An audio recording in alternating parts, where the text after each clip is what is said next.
Today I want to tell you about a cool way to add hinges to laser cut parts.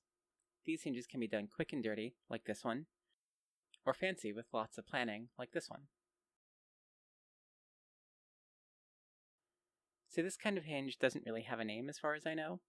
I've been calling it a Jacob's ladder hinge because it's almost identical to the construction found in a Jacob's ladder toy, like this small one. You can see how the toy has this funny behavior where the segments can flip completely, and it almost looks like they should fall apart, but they don't.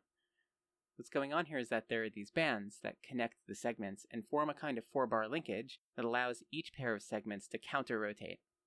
As you pull the bottom of one, the top of the other is pulled, and the whole thing has to flip end over end.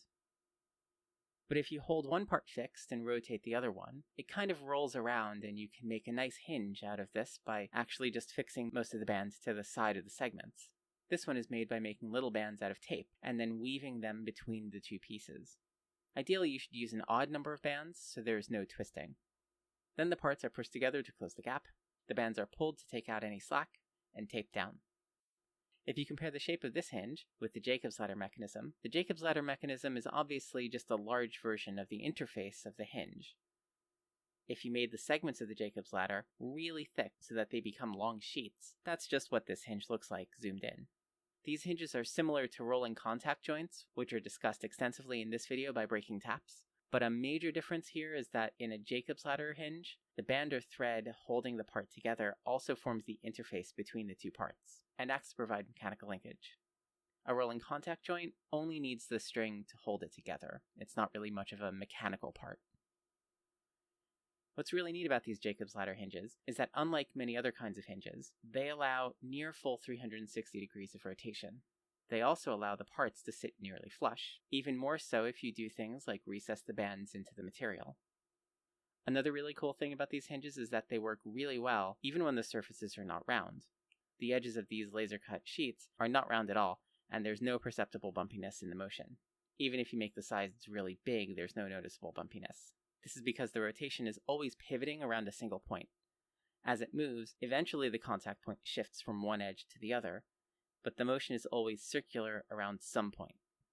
I do suspect that if you moved fast enough, or if the centers of rotation were far enough apart, you might notice something, but for hinges at normal sizes, it's impossible to tell that the parts are made of right angles. You can make fancier hinges with this technique too, using webbing. For this one, I also put holes into the wood. The webbing is CA glued in place, and then thread is sewn through the webbing and the wood. There are a few ways to terminate the thread. You can tie it into a simple knot like this one, but getting the knot in just the right place can be a pain in the ass depending on the kind of knot you pick. If it's too loose, the thread can pull out and flop around. The knot is also bulky. Another way is to weave the thread into the webbing itself, like you see here. This can be quite seamless if the thread is the same color as the webbing. But there's also the risk that the webbing is very tight and trying to weave into the webbing can break it, as you can see in this attempt.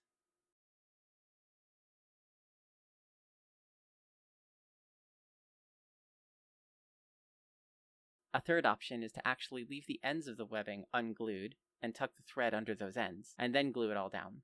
The thread can then have contrasting color, but the termination is still invisible, and it makes a really nice look. You can also make these hinges just out of thread, without the webbing. The thread is a single long piece that's woven back and forth in a zigzag. You leave an extra length of thread at either end for termination. Again, you could tie a knot, but here the loosening of the thread is even more of a concern, and I can never get it right. Instead of doing that, I typically put some extra holes and weave into those. I add a drop of CA glue into each hole of the hinge, and then cut the thread flush with the last hole. These extra holes also add a bunch of friction and help keep the thread in place. This kind of hinge can be tricky to weave though. If the holes are just about the size of the thread, it can be hard to get the thread through. If you're going to use a needle, you'll need to make the holes much larger. That's generally fine, but for a sturdy hinge, you want chunkier thread, and so you will need a much larger needle. You could also use a synthetic thread and melt the ends so that it inserts very cleanly. An alternative is to replace the holes with slots that can grip the thread. and larger holes off to the side just for insertion. No matter how you terminate your threads, always do it after adding CA glue to each hole, so that any slackness is limited. That's all I've got for you today. Let me know what you think, or if you have any suggestions. See you next time.